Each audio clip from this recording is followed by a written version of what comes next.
On va parler de terracristallisation parce qu'on a des news toutes fraîches et une fois n'est pas coutume, je fais une vidéo spécialement pour YouTube. Donc là, je ne suis pas en live contrairement à la plupart des autres podcasts que je vais proposer sur cette chaîne. Et donc du coup, je garde quand même le même concept qui est que je vais pas faire de montage, je vais pas cut, etc. C'est des moments où je réfléchis, où je respire et tout ça, ça restera sur la vidéo. Ce qui fait que c'est pas des vidéos ultra agréables à regarder, vaut mieux les regarder quand vous avez du temps, que vous voulez aussi un petit peu de calme parce que entendre les gens respirer quand ils parlent, mine de rien, ça détend. Plutôt que d'entendre des gens parler tout le temps. Enfin bref.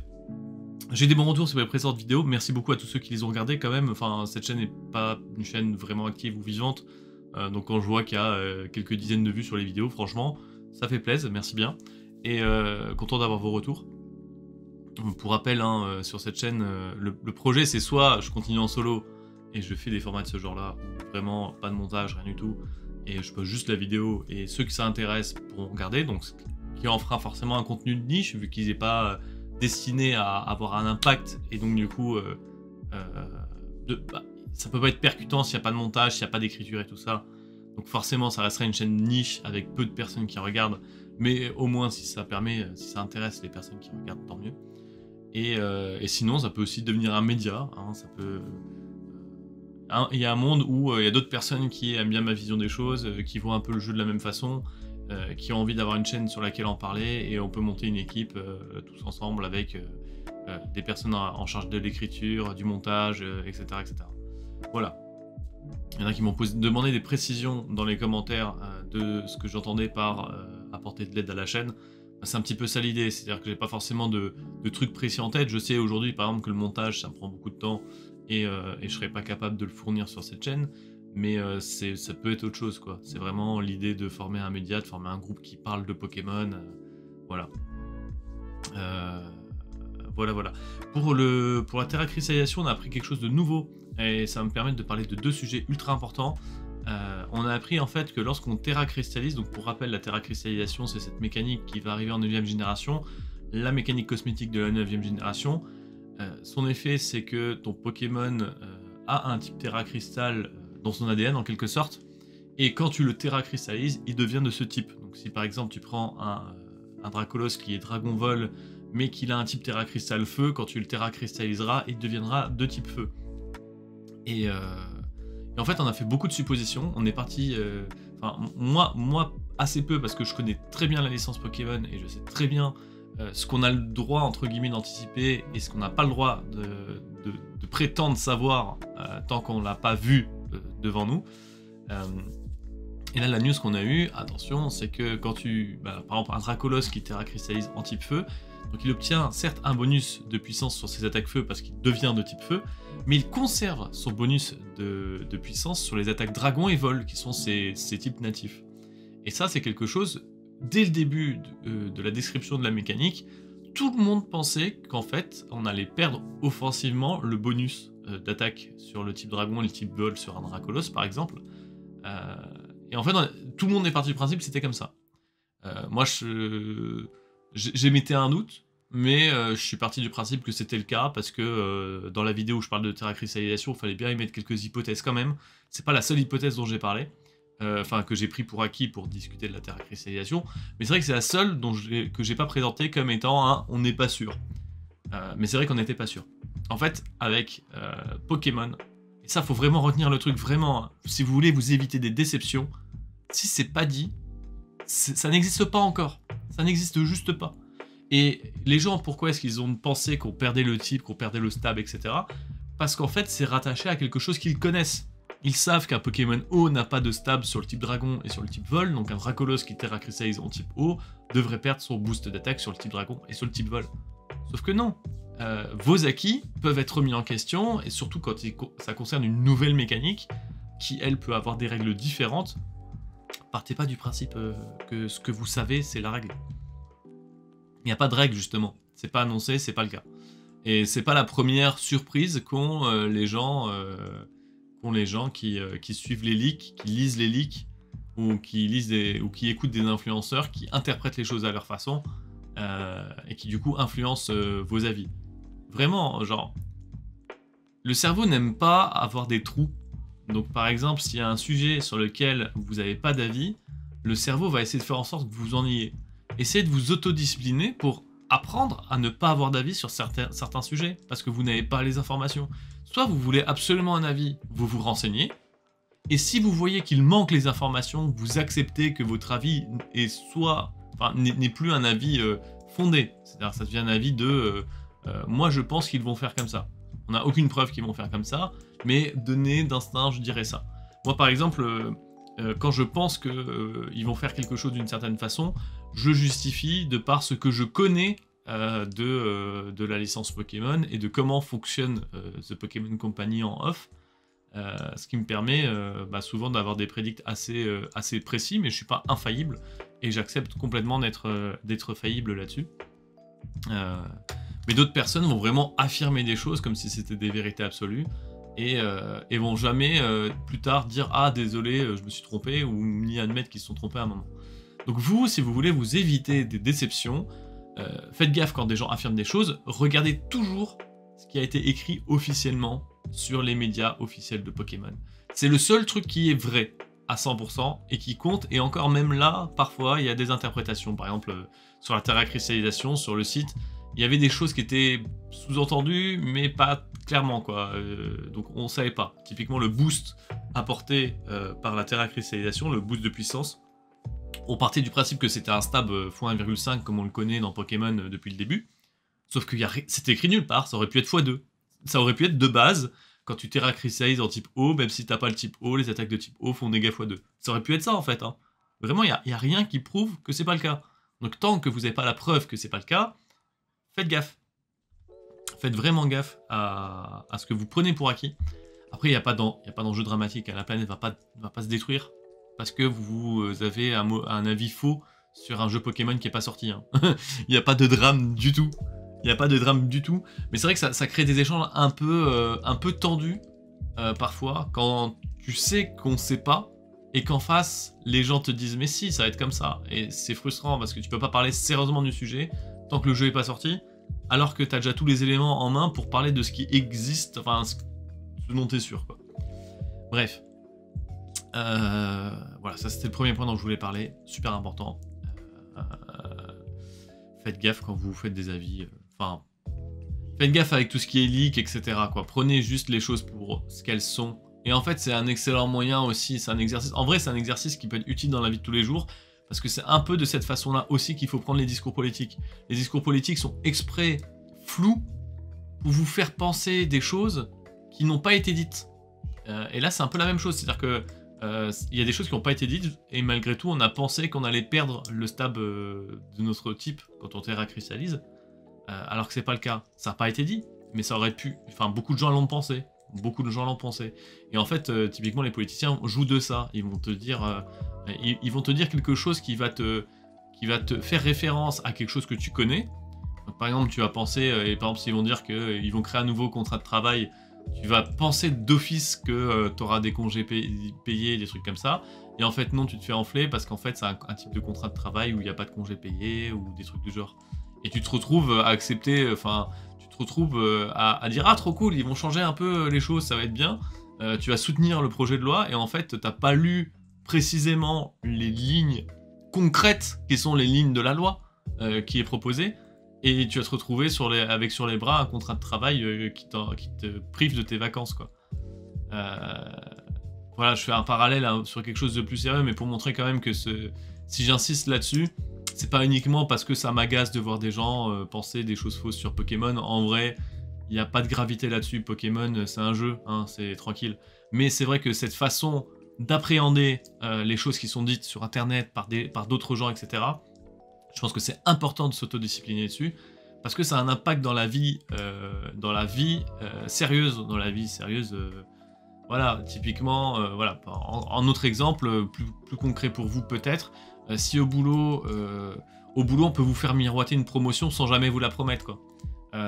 Sans jamais même prononcer qu'on va vous donner une promotion. C'est juste qu'on peut évoquer des choses qui vous feront penser que vous aurez le droit à une promotion, et jamais on va vous la donner. Au moment où vous viendrez en disant « mais tu m'avais pris une promotion », et la personne dira « ah non, je t'ai dit blablabla ».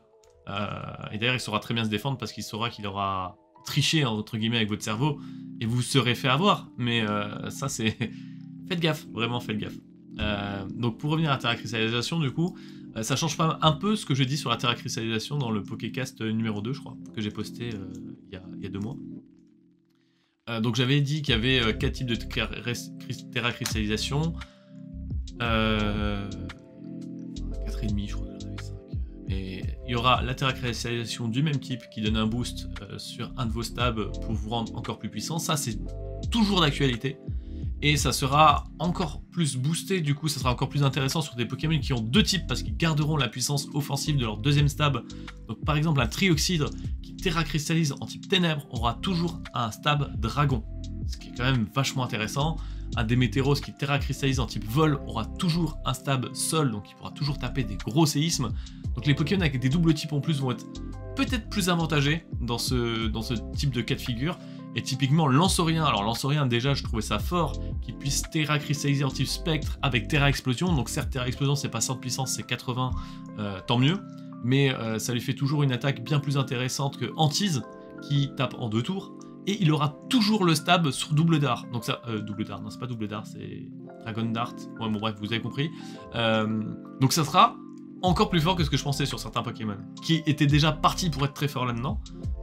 Du coup, Regieleki ne profite pas d'un peu de ce bonus entre guillemets de conservation de stab, vu que si Terra cristallise en électrique, et ben il a... Ah si, alors si, pardon, j'ai dit de la merde. Regieleki, alors Regieleki ça va être autre chose, ça va être une autre catégorie, du coup. Mais voilà. Ensuite, on a, en deuxième élément, on a le Terra cristallisation dans un type qui n'est pas le nôtre, mais sur lequel on a un coverage. Donc où on n'utiliserait pas Terra Explosion. Où là je disais ça serait plutôt un Terra Crystal secondaire parce qu'en fait on gagne un stab et je pensais qu'on perdait... Enfin je pensais qu'on troquait un stab contre un autre et du coup l'idée c'était plus de dire c'est un Terra Crystal secondaire pour éventuellement compenser une faiblesse offensive contre certains archétypes, etc. Mais en fait non, c'est encore pire que ça maintenant. Ça sera un Terra Crystal, je pense, qui sera très populaire et je pense même que ça sera le Terra Crystal un peu de base du jeu. C'est-à-dire que tous les Pokémon à minimum offensif, on choisira rigoureusement le Terra Crystal pour permettre de contrebalancer une faiblesse défensive. Mettons par exemple en face de vous, enfin votre équipe par exemple est particulièrement faible aux attaques eau. En face de vous, vous avez une équipe avec 3 Pokémon qui tapent fort sur le type eau. Vous avez potentiellement un 4ème Terra Crystal eau quelque part ou un truc du genre. Eh bien, vous pourrez toujours prévoir qu'un de vos Pokémon sol Terra cristallise en type, je sais pas, plante par exemple. Il conservera son stab sol, donc il conservera en fait son rôle offensif de Pokémon qui tape stab et sol avec ses talents, etc., ses capacités. Mais en plus de ça, il obtiendra défensivement le type eau.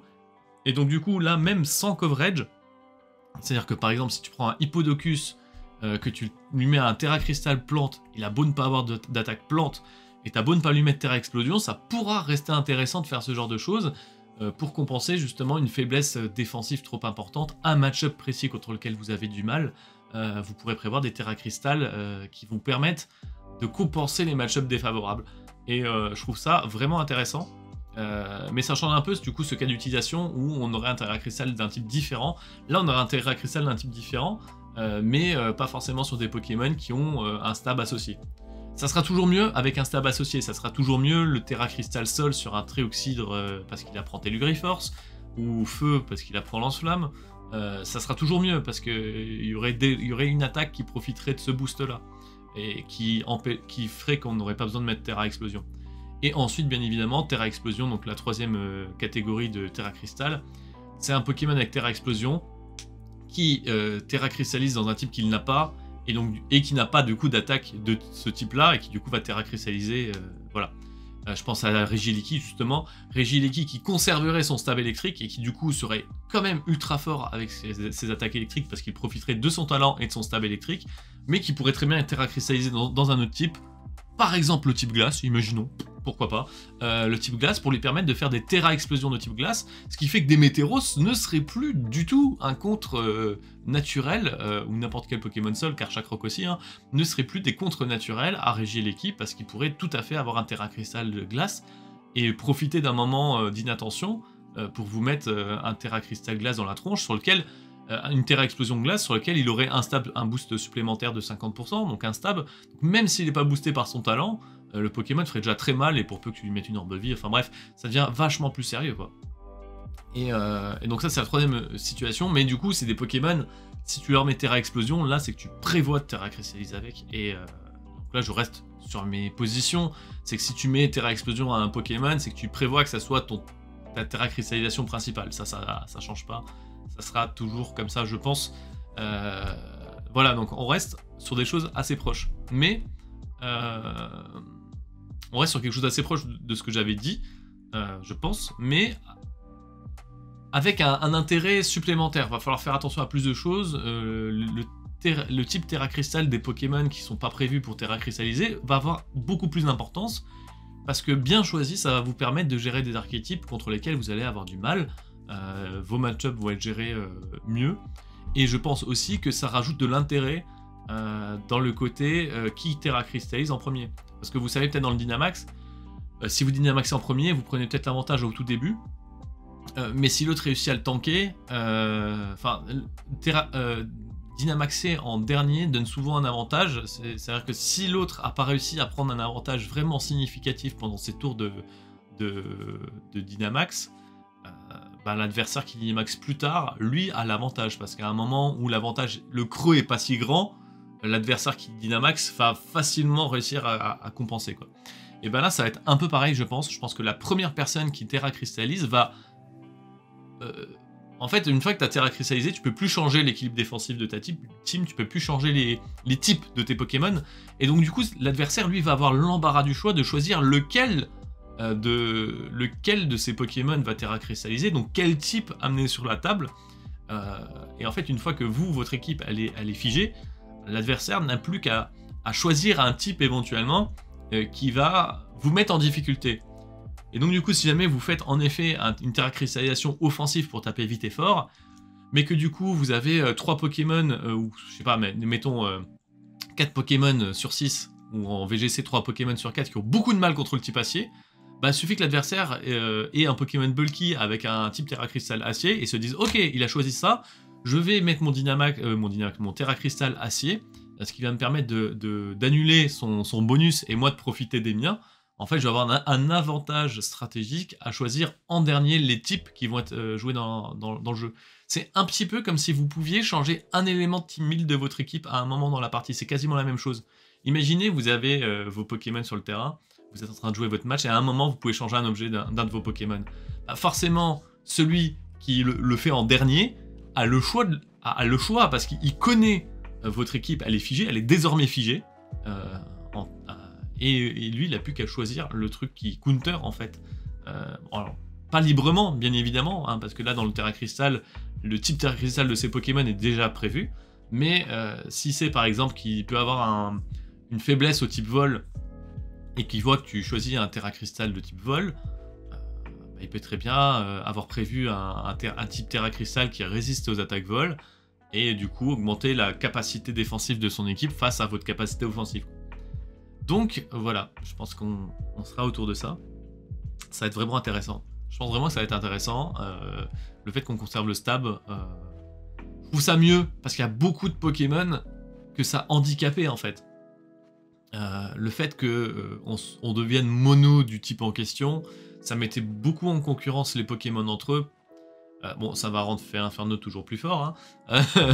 On va pas se mentir, ça c'est un Pokémon, dès que tu mets une bonne mécanique, il en profite. J'ai du mal à expliquer comment et pourquoi, mais il est vraiment trop fort. Là je me dis, ok, déjà avant je disais que c'était le meilleur bluffeur de type combat grâce à la Terra Cristallisation de type combat, donc en fait il concurrence déjà Capoeira, Scrafty et tout ça. Mais en plus de ça, maintenant il conserverait aussi son stab ténèbres et son stab feu, son stab feu à 120 de puissance, enfin bref, c'est fort. Mais bon, je me dis aussi qu'un Capoeira qui Terra cristalliserait en type sol pour taper, stabber sur je crois que c'est Tunnelier qu'il a, et il pourrait toujours taper des close combat stabés, quoi, donc ça reste intéressant. Pikachu qui Terra cristallise en type normal, le type normal devient plus intéressant sur les Pokémon qui ont vitesse extrême, parce que ça leur donne un boost d'attaque sur le type normal, sur une attaque à une priorité de 2, donc ça reste intéressant. Il y a très peu de Pokémon normaux qui ont vitesse extrême, donc Là, tu peux très bien imaginer voir débarquer, alors j'exagère un peu, mais des Arcana, bande au choix, vitesse extrême, Terra Cristal normal, par exemple. Il y a pas mal de choses qui vont être intéressantes. Et bien entendu, on va terminer sur le petit truc fun. Il y a un Pokémon. Vous pourrez le jouer avec 4 attaques stabées. C'est... alors attendez. Hop. Delmise. Je sais plus comment il s'appelle en anglais. Sinistrail, ouais, voilà. Sinistrail qui a déjà un talent qui lui donne un stab sur les attaques acier. Donc il a un stab spectre, plante, acier. Et vous pourrez lui donner du coup un type Terra Crystal d'un 4e type et il aura ce stab là. Donc en fait il aura 4 attaques stabées de types différents. Le Pokémon est nul mais je trouve ça vachement intéressant. Et en fait, en vrai, il est pas si nul que ça, il est pas bon. Enfin, je pense que par rapport à ses stats, son type est pas bon. Mais je pense qu'avec un type Terra Crystal intéressant, ça pourrait être vachement cool. Déjà, si vous choisissez le type acier, il gagnerait 50% grâce au Terra Crystal et 50% grâce à son talent. Donc ça serait un des seuls Pokémon qui gagne plus de x2 en Terra Crystallisant sur un type dont il a le stab. Je pense qu'en effet, en type acier, ça devrait être plus intéressant de le jouer parce qu'il aurait des meilleurs atouts défensifs. Donc cool. Mais même, je pense que Spectre, plante, pour un Pokémon lent, c'est pas ouf. Par contre, avoir des stabs sur plein de types différents et Terra Cristallisé dans un type un peu plus avantageux, ça pourrait être vraiment pas mal. À voir, hein, franchement, à voir, il a des bonnes stats ce Pokémon. Donc il y a vraiment moyen d'en faire quelque chose. Bon, en vrai, non. En vrai, il y aura mieux, il y aura mieux. Il y aura mieux, mais ça sera marrant quand même à jouer. Ça sera, enfin, s'il est disponible, bien évidemment. En tout cas, voilà, j'espère que ce petit Pokécast vous aura plu et on se dit à la prochaine.